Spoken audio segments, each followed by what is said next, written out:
Bueno, pues muy buenas a todos. Vamos a continuar con nuestro estudio de las cartas y entonces estamos viendo a Kiner Hadasa, como ya sabemos todos. Empezamos con la primera invocación para que nos ayuden a entender los contenidos. Hay una beatitud y un poder más allá de nosotros mismos que vienen en ayuda de aquellos que están preparados para recibirlo. Nos dirigimos respetuosamente hacia aquella beatitud, aquellas grandes fuentes de las cuales emanan incesantemente la fortaleza e la inspiración hacia todos los que estamos resueltos a abandonar el yo personal para desarrollarnos, aprender, compartir fraternalmente, practicar altruismo y servir sin reservas. Rada. Nos dirigimos también a nuestros queridos y venerados maestros de sabiduría. Queremos decirles que apreciamos muchísimo el esfuerzo que realizaron para enseñar y guiar a los seres con quienes mantuvieron contacto y correspondencia a finales del siglo XIX. Les agradecemos su paciencia, tolerancia y esfuerzos por instruir a la humanidad a pesar de los obstáculos y acusaciones sin fundamento de que fueron objeto. Queremos que observen que aquí estamos un puñado de sus seguidores, los teósofos prestos a ser influidos por el maravilloso contenido transmitido por ustedes. También les pedimos que constaten que les queremos, admiramos y con profunda lealtad vivimos abiertos a sus enseñanzas. Finalmente, les solicitamos que nos permitan invocarles para recibir, si así lo consideran prudente, su inspiración y guía para facilitar el que podamos comprender y aplicar en la práctica las profundas verdades reveladas por ustedes. Oh Anima Mundi, Madre Divina, te invocamos antes de empezar esta clase. Te pedimos que nos investigues y si encuentras en nuestros corazones que están repletos de oscuridad, te rogamos que posibilites que la luz que está dentro de nosotros se expanda y mitigue nuestra ignorancia. Devela, oh tú que sustentas el universo, de quien todo procede y a quien todo vuelve. Devela ese rostro de sol verdadero ahora oculto por un jarrón de luz dorada, para que podamos ver la verdad y cumplir con nuestro deber en nuestro viaje a tu recinto sagrado. Bueno, me pidieron que viera con más detalle el tema de Theosophist, una parte de la que vimos la vez pasada, entonces voy a arrancar con esta parte y luego continuamos con el resto del contenido. Bueno, el maestro entonces le explica a Hume que por alma se entiende aquí desde luego el alma espiritual, la parte espiritual de todo el continuo de la Antakarana. El maestro dice, la alma verdadera es el alma espiritual, que siempre que deja desalmada a una personalidad, motiva que el quinto principio, que es el alma animal, se suma en la octava esfera. Vamos a repetir esto que me pidieron que se explicara con más detalle. Por alma, dice el maestro Asinet, se entiende el alma espiritual, que es la porción más alta del alma, que siempre que deja desalmada a una persona, es decir, que siempre que se retira de una personalidad que no ha agregado ningún acto bueno a ella, motiva que el quinto principio, que es el alma animal, se suma en la octava esfera. Entonces aquí el maestro divide alma espiritual y alma animal. Por lo menos así lo explica aquí. Entonces estamos tratando de entender lo que el maestro le dijo, lo que el maestro le dijo a Cine. Bueno, tenemos entonces una primera explicación, que es esta, y ahora vamos con lo que el maestro continúa explicando. Dice, desde luego, si eso sucediera, se hundiría en el abismo insondeable del quinto principio o alma animal de aquellas personas de quienes se separó el sexto principio, mientras que el séptimo, por haber perdido su vehículo, que es Buddhi, ya no puede seguir existiendo de manera independiente. Entonces el maestro explica, si se diera ese caso que ya he explicado, una personalidad se hundiría en el abismo insondeable del quinto principio o alma animal de aquellas personas de quienes se separó el sexto principio, mientras que el séptimo, por haber perdido su vehículo, ya no puede seguir existiendo de manera independiente. Quizá esto os dé a comprender con mayor claridad las insinuaciones de Lipas Devi si leéis lo que dice y mis notas marginales. Y luego recomienda, véase el Theosophist de octubre de 1881, el artículo Muerte. Y por favor reflexionad sobre las palabras empleadas cuando se habla de zánganos inútiles.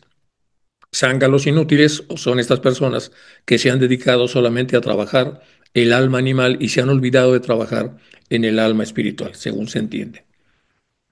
Y ahora vamos a ver el Theosophist. Esta es la revista, esta es la carátula y esta es la parte que se llama Fragmentos de la Verdad Oculta.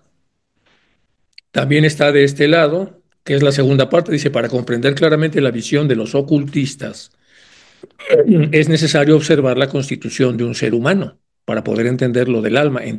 Entendemos aquí que Sinet volvió a preguntar cómo estaba eso del alma animal y el alma espiritual. Y entonces el maestro, suponemos que contestó, para comprender claramente la visión de los ocultistas es necesario observar la constitución del ser humano vivo, para entender entonces esto que está preguntando Sinet. Incluso la teoría espiritual enseña que el hombre es una trilogía compuesta de un espíritu superior o alma espiritual, como lo denominaban los filósofos antiguos, su envoltura de esa alma espiritual, que es energía, la forma o superficie del cuerpo llamada por los ocultistas alma animal y el cuerpo físico. Bueno, aunque desde cierto punto de vista esto es generalmente correcto, sin embargo, según los ocultistas, para aclarar nuestras concepciones de esta verdad y seguir con éxito el curso del mundo después de la muerte, es necesario meter un poco más de lupa y ver con más detalle lo que se está diciendo ahí. Y resulta entonces que es necesario subdividir aún más a estas tres entidades y descomponerlas en sus principios constitutivos, para que veamos que no son solamente tres, sino en realidad son más. Siendo este análisis casi totalmente desconocido para las naciones occidentales, en algunos casos es difícil encontrar palabras inglesas que representen las divisiones ocultas, pero las presentaremos con la fraseología menos oscura que podamos imaginar. La biografía de los sí ritualistas. Bueno, y aquí el maestro entonces explica. Tenemos el cuerpo de los ocultistas, el cuerpo físico, compuesto enteramente de su forma burda, grosez, tosca, tangible. El principio vital, que es Jivatma, forma de fuerza indestructible cuando está desconectado con un grupo de átomos y es atraída inmediatamente por otros. El cuerpo astral, aquí también comentábamos la vez pasada que esto es una explicación muy interesante, porque el principio vital entonces es una fuerza indestructible. Ya sabemos que años después se descubrió que la energía no se crea ni se destruye, solamente se transforma. Entonces el maestro aquí nos adelanta que es una fuerza indestructible hace 150 años. Cuando está desconectada o desconectada con un grupo de átomos, o sea, ¿qué pasa? Cuando la fuerza vital se desconecta de un grupo de átomos, inmediatamente es atraída por otros, pero siempre existe, siempre está. El cuerpo astral, que es el Inca Sarira, compuesto de materia altamente eternizada, en su estado lúcido, forma perfecta pero vaga, usa la palabra shawi, que es vaga, duplicado claramente visible del cuerpo. Su consolidación es dependiente exclusivamente del Kama Rupa. La forma astral, el astral shape, el Kama Rupa o cuerpo del deseo, definida por la configuración de la animalidad y del ego, y análogo a un tipo de pensamiento en forma de memoria instintiva que se da en los animales superiores. Así lo explica el maestro Asinet en esta primera explicación y luego lo lleva al artículo del Theosophists donde viene esta primera explicación que es la que estamos viendo ahí. Bueno, hay que recordar que esto está luego mucho más elaborado, solo que estamos revisando a través de Jinera Hadassah la forma en la que el maestro fue respondiendo a Sinet sus primeras preguntas, y eso es muy interesante que lo veamos como un documento histórico, a reserva de saber que nosotros que hemos tenido acceso a la literatura posterior a esto se va modificando un poco y se va entendiendo mejor, pero en el caso de Sinet, en esta primera recepción de este conocimiento es que se daba este tipo de dinámica. Y ya para terminar esta parte tenemos que cuando el cambio que llamamos muerte solo afecta inmediatamente a los tres primeros constituyentes. El cuerpo se descompone para entrar en nuevas combinaciones. El cuerpo se descompone, atómicamente entendemos, para entrar en nuevas combinaciones. Y la fuerza vital, que también ya nos explicó qué es y cómo funciona, se disipa para ayudar a animar a nuevos organismos. Es decir, esta energía que está al servicio de todos, en cuanto ya no está al servicio de algunos, se mueve para seguir animando a otros. La forma humana astral, que es el Linga Sarira, muere con el cuerpo. Quedan entonces cuatro principios. Como en un cuerpo, exceptuamos los casos de los adeptos más elevados. Aquí lo que está explicando el maestro es que en el caso de los adeptos más elevados, esto no funciona así. Uno de los dos ocurre de acuerdo con la ley universal de afinidad. Y aquí nos toca la ley universal de afinidad. Si el ego espiritual ha estado en vida, particularmente en sus tendencias, colocando su principal disfrute y centrado su deseo en todos los objetos materiales y la gratificación de los deseos terrenales, entonces al morir seguirá aferrándose ciegamente a los elementos inferiores de su última combinación, y el espíritu individualizado se separará de estos y desaparece en otro lugar. En otras palabras, lo que está aquí adelantando el maestro es lo siguiente. Dice, si una persona, teniendo la alternativa de tocar las estrellas, ha decidido tocar el fango, como dice Benjamin Mais, acuérdense que Benjamin Mais tenía una frase muy hermosa que decía, no es desafortunado el que quiere tocar las estrellas, desafortunado es el que ha decidido carecer de ellas. No es desafortunado el que quiere tocar las estrellas, es decir, tocar al ego espiritual. Desafortunado es el que, pudiendo tocar las estrellas, ha decidido carecer de ellas, es decir, se ha ido entonces a los objetos materiales y a la gratificación de deseos terrenales, con las enormes consecuencias que tiene. En el peor de los casos, se va a la octava esfera, que ya lo explicó el maestro, y en un caso que no es tan dramático y tan drástico, la persona entonces, por ley de afinidad, entonces lo va a tener ahora más difícil porque se llena de las cosas en las que ha estado imbuido en su encarnación última. Entonces, al morir, seguirá aferrándose ciegamente a los elementos inferiores porque es como un músculo, lo ha estado fortaleciendo y va a ser muy difícil que disminuya su fuerza. Ya lo explica Platón en el Fedro también, lo pone en boca de Sócrates, cuando explica entonces que el caballo oscuro, que es el que tira hacia abajo, se va haciendo cada vez más fuerte en la medida en que lo alimentamos con las decisiones que van solamente y únicamente hacia el cuerpo animal. O sea, eso está repetido en diferentes enseñanzas. Bueno, entonces aferrándose ciegamente a elementos inferiores de su última combinación, es decir, de su última encarnación, y el espíritu se separa de estos y desaparece y se va a otro lugar como la energía. Seguir su curso está fuera de la presente cuestión, dice el maestro. No me vayan a preguntar a dónde va el espíritu, o sea, eso está fuera de esta cuestión. Dejemos la explicación hasta acá, ya que los principios que la conciencia personal o animal ha marcado para siempre requerirán una exposición completa de toda la filosofía ocultista para explicar completamente su curso. Repito, seguir, si ustedes me van a preguntar qué es lo que pasa con el espíritu una vez que pasa todo eso, a ver, eso ya no lo voy a contestar. Porque los principios que la conciencia personal o animal han marcado para siempre requerirán una exposición mucho más elaborada de toda la filosofía ocultista para explicar completamente qué es lo que pasa después, es decir, su curso. Entonces el maestro aquí como que los detiene, dice, hay más, pero no es la ocasión para explicarlo. Basta decir por ahora que se desvaneció, llevándose consigo la conciencia viviente del mundo en el que estaba temporalmente asociado. Aquí está hablando del espíritu. A ver, confórmense con saber que se desvaneció. Pero sí, se lleva consigo todas las experiencias vivientes del mundo con el que estaba temporalmente asociado, es decir, mientras estábamos encarnados. Para cumplir su misión, aún se deslizó por completo, gobernando por el irresistible impulso cíclico que primero lo proyecta a través del velo de la materia cósmica primitiva. Bueno, y ya el que quiera ver con mucho más detalle esta explicación, vaya al Theosophist en octubre de 1881. Continuamos. Dice el maestro mucho más adelante, aquí ya me brinco a lo que sigue de lo que habíamos visto la sesión pasada. Sin embargo, dice el maestro, ¿qué tiene que ver el nirvana con el recuerdo de las existencias objetivas? Aquí entendemos que está preguntando Sinet si hay una relación entre la experiencia del nirvana o la vivencia del nirvana y el recuerdo de las existencias objetivas, es decir, de las previas encarnaciones. El nirvana es un estado todavía más alto en el que se olvida todo lo objetivo, aclara el maestro. Entonces vamos a entender la pregunta, aunque no está la pregunta, que si está relacionada el nirvana con el recuerdo de las existencias objetivas del pasado. Y el maestro dice, contesta, no tiene nada que ver. El nirvana es un estado mucho más alto, tan alto que no tiene ya contacto con el mundo objetivo, que es bajo. Es un estado de absoluto descanso y asimulación con para Brahman. Es el mismo para Brahman si podemos entenderlo de esa forma. Oh, la triste ignorancia en Occidente de nuestras filosóficas verdades y la incapacidad de vuestros preclaros talentos para comprender el verdadero espíritu de aquellas enseñanzas.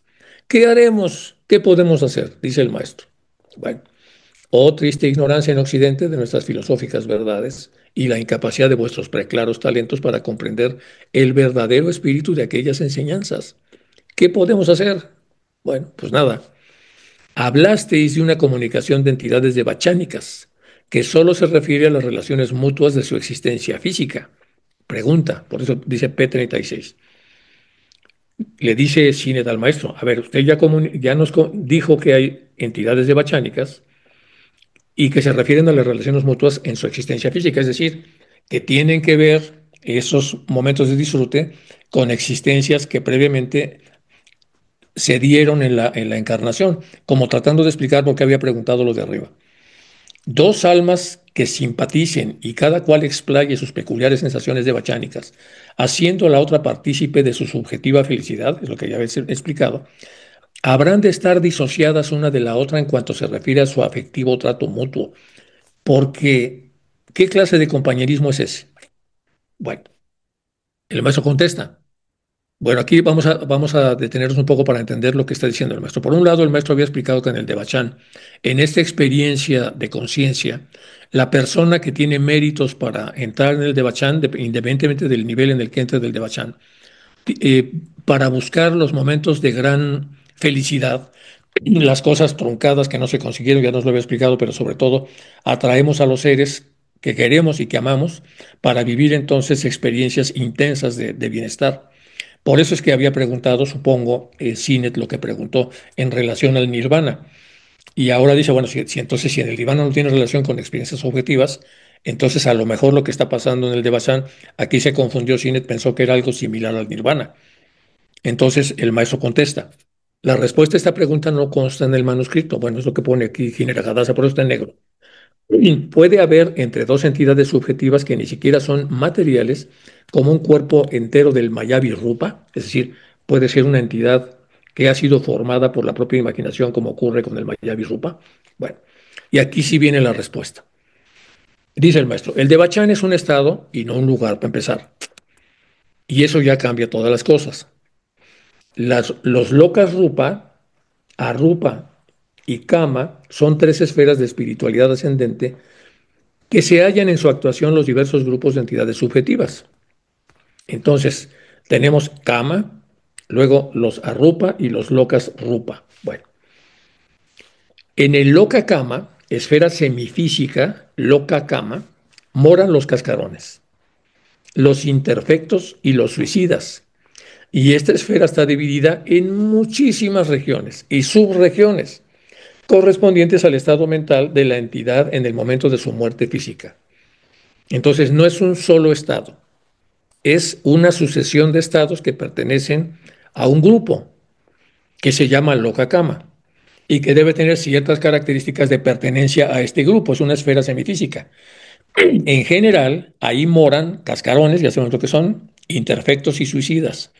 Y esta esfera no es solamente así, sino que está dividida en innumerables regiones y subregiones que corresponden al estado mental de la entidad en el momento de su muerte física.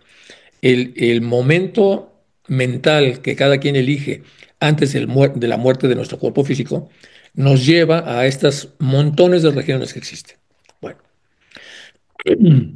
ahora vamos con la espiritualidad ascendente, ya que el maestro ha hablado de espiritualidad ascendente y descendente.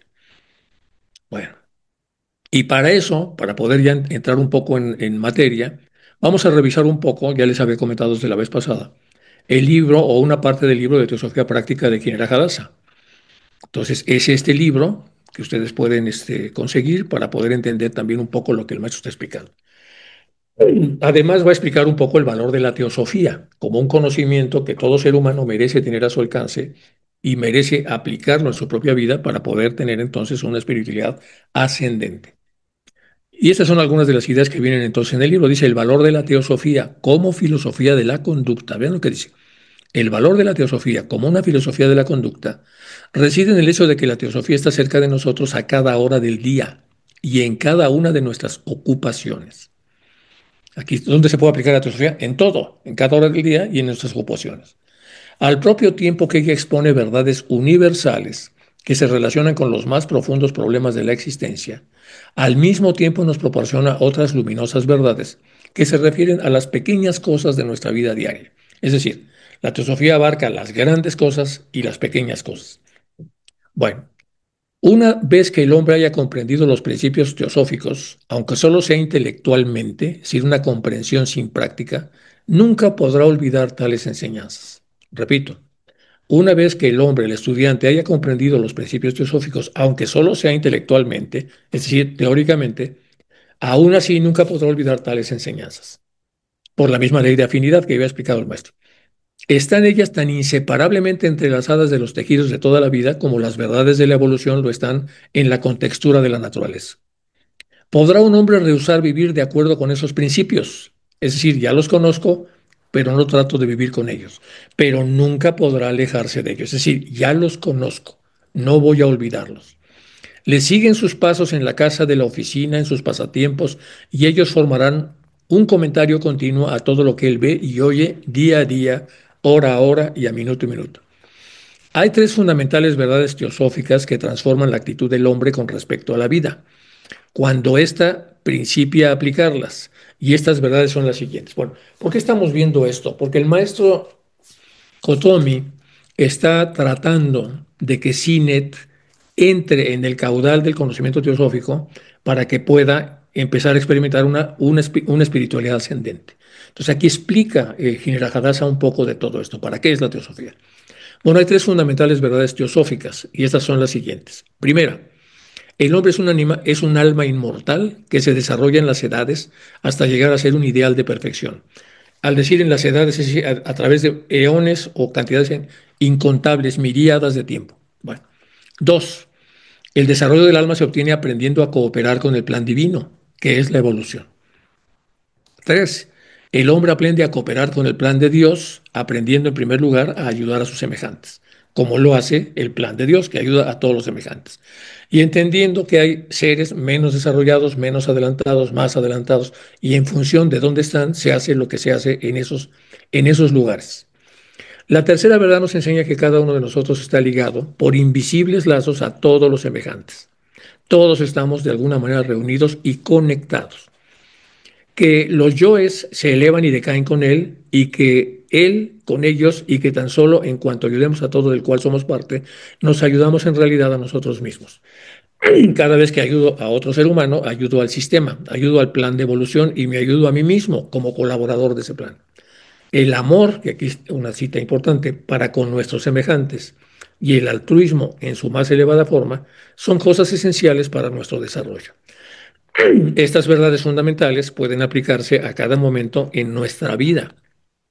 Y teósofo es aquel que las aplica, no nada más que las sabe.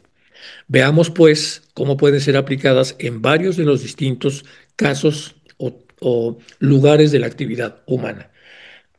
Aquí habló entonces General Hadassah de que lo que teje la colaboración de todos esos hilos que se encuentran dispersos, pero unidos y atados, es el amor. Y entonces resulta que el amor es una de las condiciones más importantes para poder hacer la congregación de toda esta unidad que es invisible pero real, en donde estamos todos vinculados. Y por eso hay una frase tan hermosa de este sentimiento, que es el que obliga, una vez que se siente y se aplica, a ayudar al prójimo. Entonces la frase es la siguiente: amor, qué palabra tan pequeña para un sentimiento tan grande. Y es cierto, es una palabra muy pequeña. Habrá entonces que alejarnos un poco de la palabra e ir a la potencia que tiene el sentimiento. Estudiemos en primer lugar lo referente a las relaciones entre los padres y los hijos. Es donde empieza la actividad teosófica. El niño posee una naturaleza doble, en primer lugar como un alma y enseguida como un cuerpo, como todos. Los padres proporcionan solo el cuerpo a través del Linga Sarira, ya sabemos, y el cuerpo físico, que viene con los genes y todo lo que ya conocemos del DNA. Sin embargo, el alma del niño vive su vida independientemente, es decir, no es nada más cuerpo y Linga Sarira, es mucho más. Vive su vida independientemente y toma posesión del cuerpo que se le suministró. Se monta en ese cuerpo porque espera evolucionar mediante el uso que haga de él. El uso correcto le producirá evolución. Bueno, únicamente, aquí hay que recordar otras cosas que también me estuvieron comentando un poco en la asesoría que yo pido para dar esta clase. Hay que recordar que venimos, pues desde hace mucho tiempo, en el arco descendente. Venimos involucionando. Y apenas hace nada, hace muy poco, es una raza anterior, apenas empezamos la evolución, pero la inercia que traemos es ir para abajo. Entonces, ahora lo que priva es la ley de evolución desde ahora hasta que termine entonces todas las rondas. Bueno, hay que tomar en cuenta eso. Únicamente por lo que respecta al cuerpo del niño, podemos decir que los padres son sus mayores, mientras que el niño como alma es igual a los padres.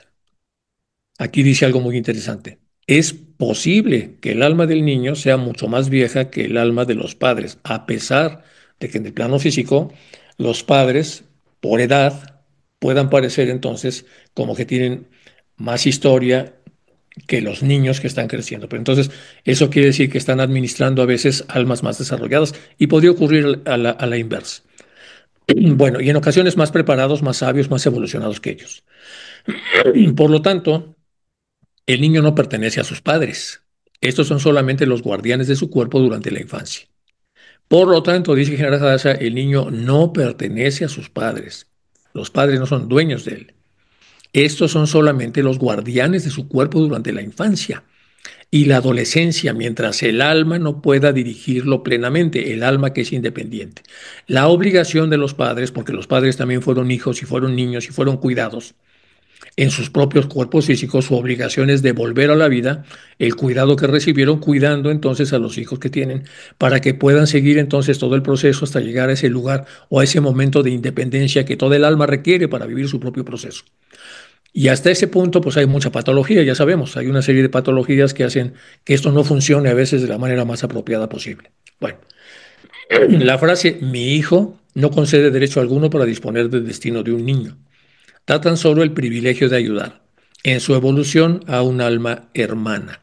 Es decir, yo estoy ayudando a un alma hermana, que por efectos del plano físico pareciera mi hijo, pero no es mi hijo. Sí es y no es.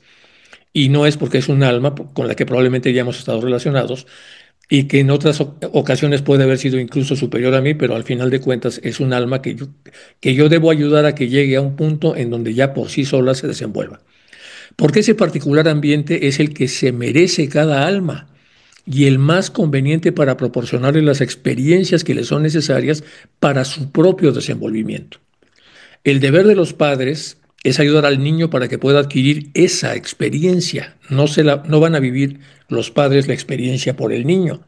Son facilitadores para que el niño, el joven y el adolescente, incluso el adulto, pueda vivir por sí mismo esa experiencia.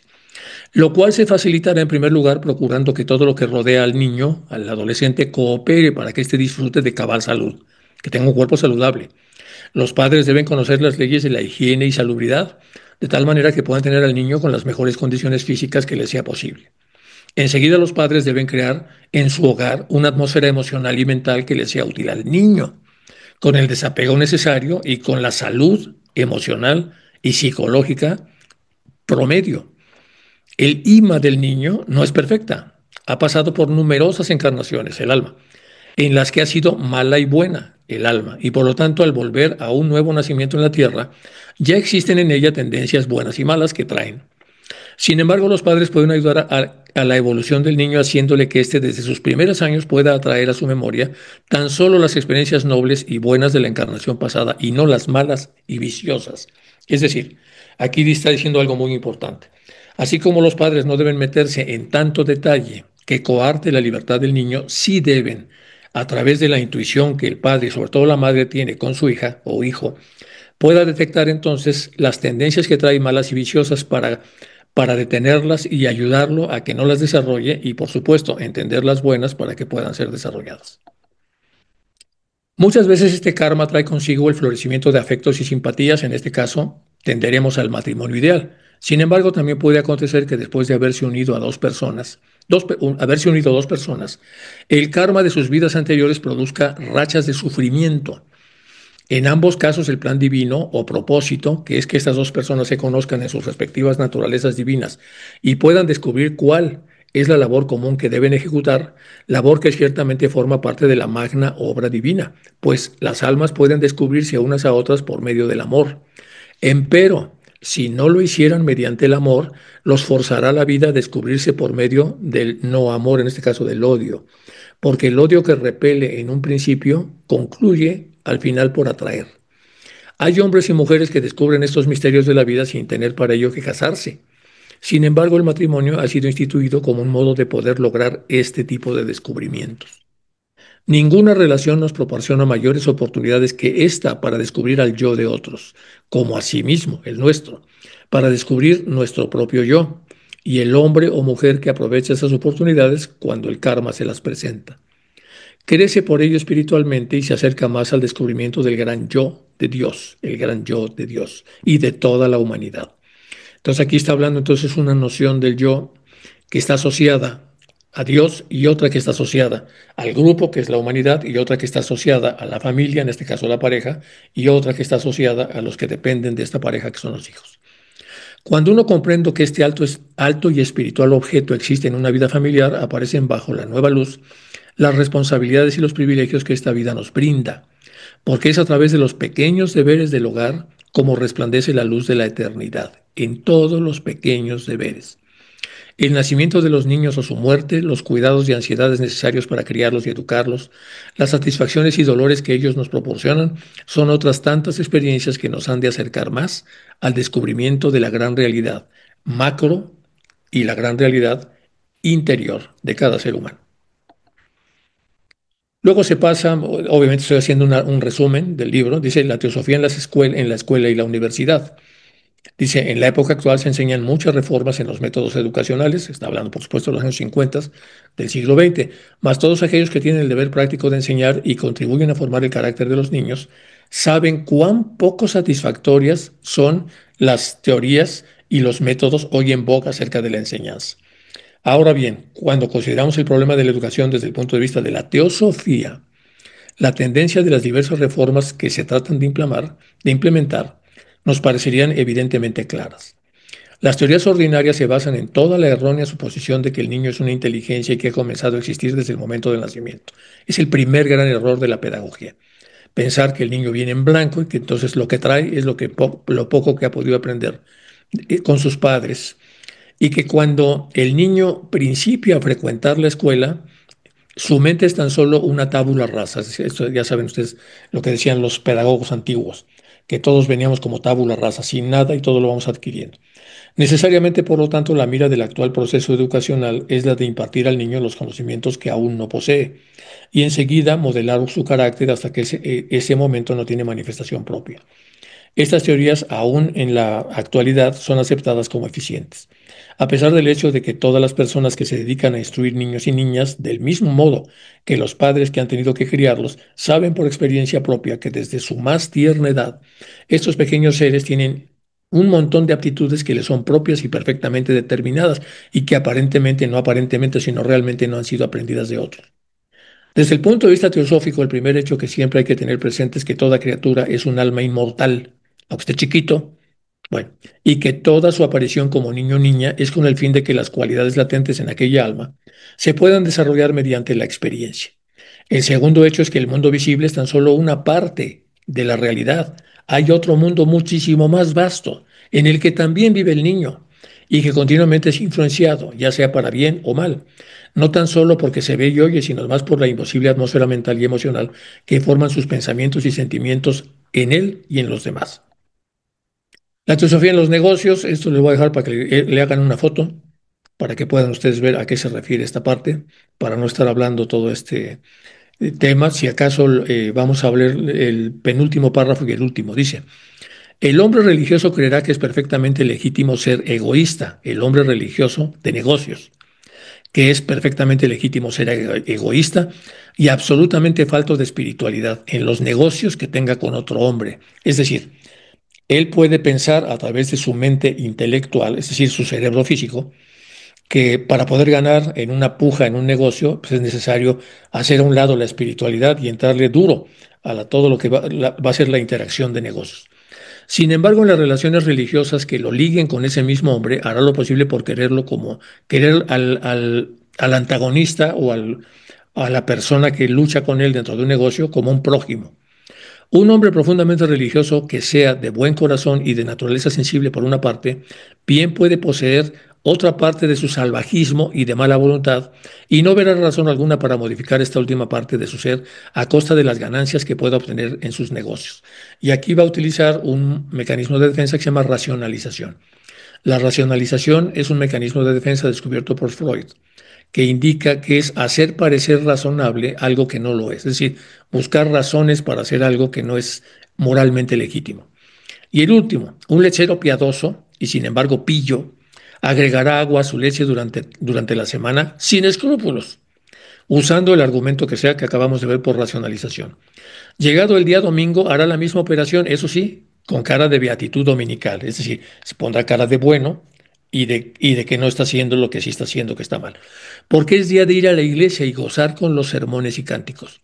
Pues bien, la teosofía concluye con estas distintas fases de moralidad que existen en el mundo de los negocios, demostrando que las actividades comerciales son tan parte del mundo de Dios como lo son los templos y las iglesias. Es tan solo una vida que se manifiesta por medio de las actividades de los hombres. Bueno, le puedo hacer una foto a esto, viene aquí incluso algunos ejemplos, el exagerado de las religiones, de la idea de trascendencia de Dios, bueno, vienen varias cosas que ustedes ya pueden leer por su cuenta si así lo desean.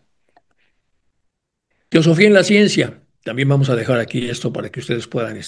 Aquí hace un reconocimiento a Francis Bacon con el método científico moderno y luego se mete con más detalles y en Hadassah para poder explicar esta parte.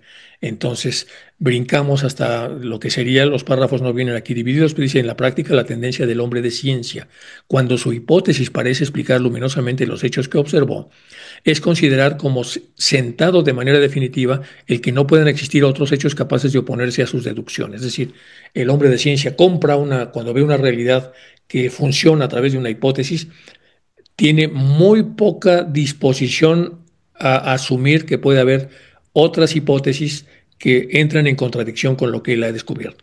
Por eso es que las conclusiones dogmáticas aplicadas a las teorías científicas son en realidad anticientíficas. Un ejemplo claro de esta debilidad es el método científico, lo observamos en las teorías geológicas respecto a la edad del mundo, edad que hasta el fin del siglo pasado había sido limitada a algunos centenares de miles de años, y entonces eso se ve como una verdad incontestable cuando en realidad es solamente una verdad parcial por toda la información que hemos recibido de los maestros. Bueno, aquí hagan una foto también si quieren ver esto, si les interesa. Cuando el sabio perfecto o el verdadero teósofo hayan eliminado el yo personal, en su observación de la vida, su mente adquirirá una luminosa facultad que lo transforma en un espejo que refleja otra facultad aún más grande que la misma mente. Esta nueva facultad, aproximadamente descrita, si bien de manera parcial, por la palabra intuición, se adquiere no por medios externos, sino porque nace dentro de la propia naturaleza interna del hombre que hace la práctica y la disciplina necesaria para que esto se habilite. Ella, la intuición, le proporcionará entonces la única piedra de toque, criterio de la verdad, la intuición, permitiendo conocerla directamente y por sí mismo, sin que la inteligencia lógica cerebral, por muy exigente que sea, pueda oponerle la más pequeña duda. Continuando de esta manera la educación científica de la mente hasta que sea trascendida, es decir, que vaya más allá. La teosofía llena el vacío inevitable dejado por el método científico, ya que da directamente a cada individuo aquel criterio final cuya falta impide a la ciencia presentarse como una sólida filosofía de vida y de conducta. El gran valor de la ciencia en la evolución humana se debe no tan solo a los cambios prácticos que el descubrimiento de la ley natural efectúa en la civilización, sino también a la educación espiritual que adquiere cada individuo cuando éste aprende a aplicar un espíritu científico en su observación del mundo que le rodea. Bueno, la obra, como verán, es una belleza.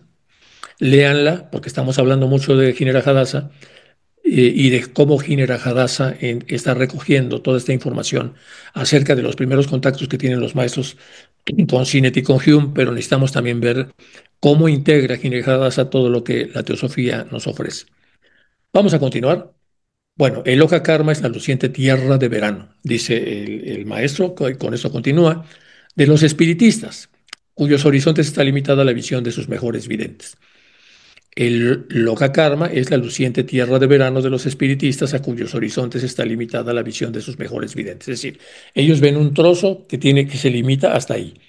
Visión imperfecta y defectuosa, porque no la ha disciplinado y guiado el alaya, que es alaya el conocimiento oculto. Es decir, una habilidad mediumnínica que no tiene el conocimiento oculto, alaya, para conducirse de una manera correcta, entonces va a producir una visión imperfecta. ¿Quién sabe en Occidente ni una palabra acerca del verdadero Shalokadato, el misterioso Chiliocosmo, de entre cuyas muchas regiones únicamente se pueden mencionar a los profanos, las locas Kamarupa, Rupa y Arrupa, o sea, los tres mundos que constituyen la tribubana? Sin embargo, ve el triste fruto que ha dado en las mentes occidentales la mención de aún solo estos tres. Con el Loka Kama hay el gran chiliocosmo. Una vez despertadas de su sopor post-mortem, las nuevamente trasladadas almas van a todas, todos menos los cascarones, al Devachan o al Avicii según sus atracciones. Estos dos estados se diversifican también ad infinitum en un montón de posibilidades. Y sus ascendentes grados de espiritualidad toman el nombre de loca según donde cae el ego. Se va cayendo en diferentes lugares o locas que han sido generados por las propias atracciones que hacemos ad infinitum. Es decir, hay una enorme cantidad de lugares y por lo tanto entonces hay una gran cantidad de experiencias de Vichy y una gran cantidad de experiencias de bachánicas.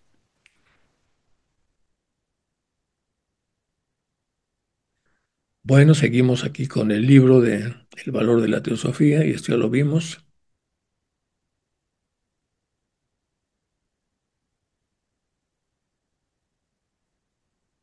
Ok, continuamos. Dice, por ejemplo, el tema de las sensaciones o las percepciones o la ideación de un morador del Devachan en el Loka Rupa. Vamos a continuar con lo que está explicando el maestro Asinet. Habla de sensaciones, sentir, no pensar, sentir. Luego percepciones. Vamos a diferenciar la sensación de una percepción. La sensación es sentir algo. La percepción es interpretar lo que hemos sentido. Entonces la percepción modifica la sensación para darle un sentido, a diferencia de la sensación en donde no buscamos ese sentido. Si nosotros ya tenemos un sentido estándar, entonces la percepción aparentemente nos arregla lo previamente sentido. Un ejemplo, cuando un orador está dando una conferencia en un desayuno y ve los platos a su derecha y a su izquierda que parecen como ovoides y no como redondos, la sensación de sus ojos es que ese plato tiene una forma ovoide, ovoidea. Pero el cerebro corrige y arregla y dice, bueno, se ve así por efecto de la, de el efecto de ver desde ese lado, por efecto de las leyes de la percepción, se ven de esa forma, pero no tiene esa forma. Entonces, esa corrección que hace la percepción sobre la sensación hace que nosotros no tengamos dudas. Por ejemplo, en uno de los libros clásicos de filosofía, perdón, de fisiología, se habla de una persona que tenía una catarata congénita y fue operado en un hospital de París y luego cuando recuperó la vista, bueno, más bien cuando tuvo la vista que no había tenido en toda su encarnación, pensó que el tamaño de la Torre Eiffel que se veía desde el hospital era del mismo tamaño que el bolígrafo del médico, porque todavía su cuerpo perceptual no hacía los ajustes necesarios de acuerdo a la perspectiva. Es decir, como no hay una perspectiva y un alejamiento, a lo que nosotros nos acostumbramos cuando estamos en el mundo tridimensional, entonces pasan este tipo de cosas. Entonces aquí el maestro entonces está tratando de dividir y nos está diciendo, es lo que yo entiendo, que no es tan bueno eso de tener tantas percepciones, porque entonces si tenemos sensaciones que no encajen con el mundo físico y la percepción nos las arregla, pues entonces ya no dejamos ningún espacio para las sensaciones metafísicas, que no pueden tener entonces una preconcepción perceptual correcta porque no pertenecen al campo perceptual, por lo menos no en el sentido del plano físico. Bueno, vamos a ver entonces, vamos a leer esto por lo menos como lo interpreté yo. Dice, por ejemplo, dice el maestro, las sensaciones, percepciones e ideación de un morador del Devachan, así como hablamos de un morador del umbral, ahora está hablando el maestro de un morador del Devachan en el Loka Rupa, serán desde luego de índoles menos subjetiva de lo que serían en el Loka Arupa, es decir, serían más físicos. Dice entonces, en el Loka Rupa serían de índoles menos subjetiva, o sea, más física, de lo que serían en el Loka Arupa, porque allá no hay forma. y en ambos experiencias devachánicas se presentarían muy diferentemente a la entidad subjetiva, no solo en cuanto a forma, color y sustancia, sino también a su potencialidad formativa. Aquí el maestro está aclarando, entonces, suponemos que está preguntando Sinet, que estas experiencias que tenemos en el Devachan, si también hay cosas, objetos, y se ven con esta intensidad con la que se está diciendo que en el Devachan todo se ve multiplicado, la sensibilidad se ve como muy multiplicada, dice el maestro, a ver, calma. Dice, dependiendo del espacio, del estado de conciencia a donde arribe, si hay diferentes grados de subjetividad.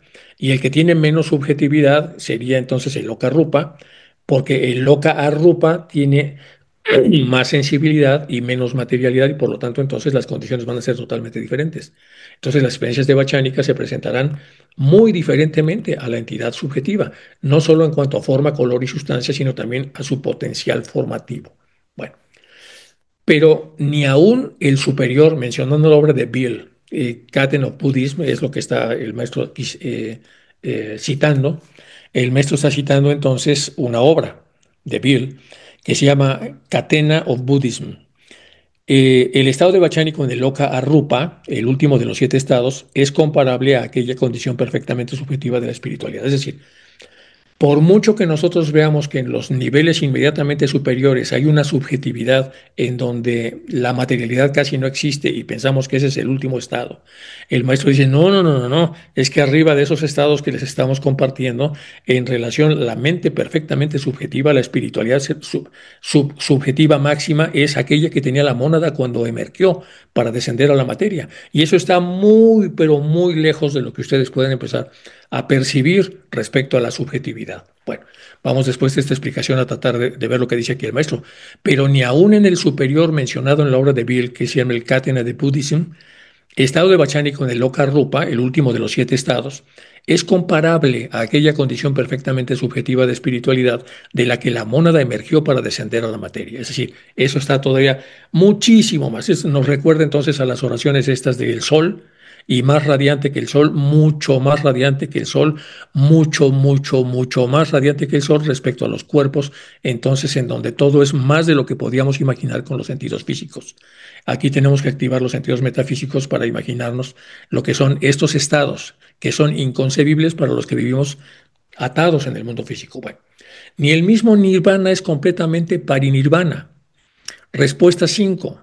El reavivamiento de la conciencia principia en el Loka Karma, en el Loka Kama, a la puerta del Devachan, pero solo después del periodo de gestación. Servíos repasar mis respuestas sobre el asunto en vuestras famosas contradicciones. Bueno, es lo que está diciendo aquí el maestro para ir aclarándole un poco la mente a Sinet. Bueno, pues aquí está el famoso libro que recomienda el maestro, se llama Akatena, Buddhist Scriptures, sobre lo que sería el budismo chino, y lo escribe Samuel Biel. Observaciones introductorias que aparecen en el libro que el maestro ha recomendado. Dice, 1.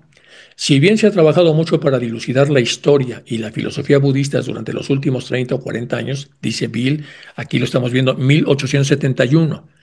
Aquí Bill, en 1871, 10 años, más o menos unos 10 años antes de que los maestros empezaran a tener contacto, por lo menos con Sinet y con Hume, Bill está diciendo que en los últimos 30 años, es decir, de 1840 al 70, dice Bill, la filosofía budista durante los últimos 30 años o 40 años es singular que no se haya hecho un mayor uso del canon budista, tal como se encuentra en el budismo chino.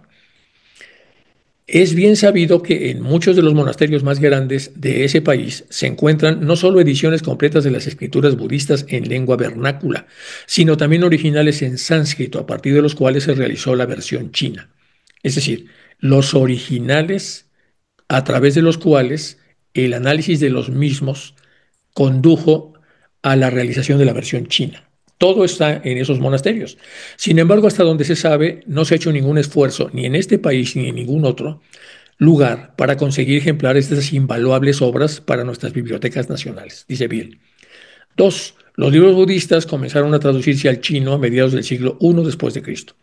Es una de las singulares coincidencias que se dan con tanta abundancia entre la historia del budismo y la religión cristiana, que mientras la influencia de esta última se extendía por el mundo occidental, el conocimiento del primero era llevado por misioneros tan entusiastas, aunque no tan instruidos como los seguidores de San Pablo, al vasto imperio más allá de los desiertos orientales, donde echó raíces mucho antes que Alemania o Inglaterra se convirtieran al cristianismo y ha florecido desde entonces. Bueno, así escribe Bill, que es la persona que está recomendando el maestro. Bueno, el que quiera leer el libro, por supuesto, ahí está el libro, lo pueden bajar, le podemos pedir a alguien que nos lo baje para que ustedes lo lean, para ir más o menos de la mano de lo que los maestros nos van explicando. Bueno, no hay necesidad de considerar vuestra pregunta formulada en el último párrafo de esta, dice el maestro, puesto que no tiene justificación vuestras deducciones acerca de la indefinida prolongación en el devachán de algún momento de la terrena felicidad. ¿Qué está diciendo aquí el maestro? Dice, no hay necesidad de considerar esta pregunta en el último párrafo, y lo pongo subrayado. No tiene justificación lo que usted dedujo, vuestras deducciones, acerca de que hay una indefinida prolongación en el Devachan de algún momento de terrena felicidad. Es decir, lo que dice, lo que usted está diciendo, porque está haciendo una deducción, es que la felicidad de aquí se prolonga y se hace mucho más profunda en el Devachan. Dice, no, esto no es una prolongación. La estancia en el Devachan es proporcional a los insatisfechos impulsos psíquicos originados en la vida terrena. Punto. Aquellos cuyas atracciones sean predominantemente materiales, muy luego se verán arrastrados al renacimiento por fuerza de Tana. Tana es la naturaleza de la muerte en la filosofía oriental. La naturaleza, la esencia de la muerte en la filosofía oriental. Repito, aquellos cuyas atracciones principales durante su encarnación hayan sido predominantemente materiales, que ya habló mucho de eso el maestro, muy luego se verán arrastrados al renacimiento por la fuerza de la esencia de la naturaleza de la muerte en la filosofía oriental, que es Tana. Como acertadamente observa un adversario londinense, estos temas metafísicos solo se pueden comprender en parte. Dice el maestro, ese tiene mucha razón el que dijo eso. Y lo puso como un adversario londinense. Bueno, es preciso que actúe virtualmente una superior facultad perteneciente a la vida superior para poder entender esto. Como esto solamente se entiende en parte, no podemos aplicar todo lo que ocurre en el plano terrestre, en el plano físico, para poder explicar a lo metafísico como una extensión, solamente en parte. Es preciso que actúe virtualmente una superior facultad, es decir, tenemos que activar otra facultad para poder entender esto, que pertenece a la vida superior.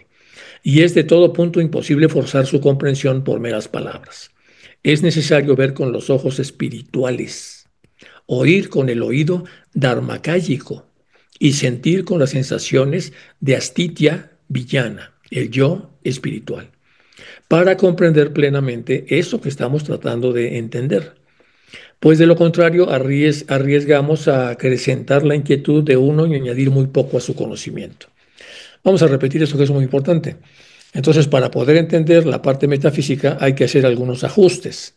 Es necesario activar y ver con los ojos espirituales, oír con el oído dharmakáyico y sentir con las sensaciones de astitya viñana, el yo espiritual. Entonces aquí tenemos tres cosas en las que podemos profundizar para tratar de ver entonces cuál es la ruta evolutiva que podemos tener a través de nuestro propio desarrollo interior que nos pueda ir habilitando estas partes y de esa forma empezar a tener ahora sí una noción mucho más correcta del mundo subjetivo. Bueno, hay más material, pero ahora sí le calculé bien la hora. Eh, Vamos a ver este más y luego paso para acá la parte final. En la respuesta 7 dice, la recompensa otorgada por la naturaleza a quienes son sumamente benévolos y no concentran sus afectos en solamente un individuo o una especialidad, consiste en que si son puros, pasan rápidamente a través de los lokas karma y rupa a la esfera superior del tribhuvana, donde la sed o ansia de existencia, la formación de ideas abstractas y la consideración de principios generales llenan el pensamiento de sus moradores. Y aquí nos está dando otra vez claves el maestro respecto a lo que son las ideas abstractas, que las vamos a ver con más detalle la próxima clase. La personalidad es sinónimo de limitación y cuanto más estrechas sean las ideas de una persona, mayormente propendrá hacia las inferiores esferas de existencia, suponiendo que ya está en lo abstracto, pero en realidad ahí sí que tiene una extensión de de lo físico. Y más tiempo vagará por el plano del egoísta trato social. Por lo tanto, la posición social de un individuo es resultado de su karma, porque según la ley, lo semejante atrae lo semejante. El renaciente ser queda impelido hacia la gestativa corriente con la que le asimilaron las preponderantes atracciones sobrevenidas desde el último nacimiento. Con esto vamos a arrancar la próxima sesión y entonces hacemos la invocación de cierre. Gracias, oh tú que sustentas el universo, de quien todo procede y a quien todo regresa. Gracias por develar durante este rato, durante esta clase, este rostro de sol verdadero, antes oculto por un jarrón de luz dorada. Gracias te damos todos porque nos has permitido ver un fragmento de la verdad compleja y así cumplir con parte de nuestro deber en el viaje a tu recinto sagrado. Bien, dejo de compartir y pasamos entonces a las preguntas. Es una hermosura este libro y lo podemos ir desarrollando como lo estamos haciendo y por supuesto que hay una serie de condiciones que deben leerse o verse o familiarizarse para sacarle el mayor provecho posible. Bueno, pues yo les agradezco a todos, chicos, que estén, que mantengan viva esta clase. La próxima tenemos otra vez una hora. Ya me he dicho que una hora es suficiente para que se pueda ir más o menos digiriendo bien todo lo que aquí vamos viendo. Y pues, aparte de la gratitud porque estén ustedes aquí y que me hagan estudiar, porque yo por supuesto que estoy muy contento dando la clase. Nos vemos la próxima. Con mucho gusto a todos. Un abrazo fuerte para todos.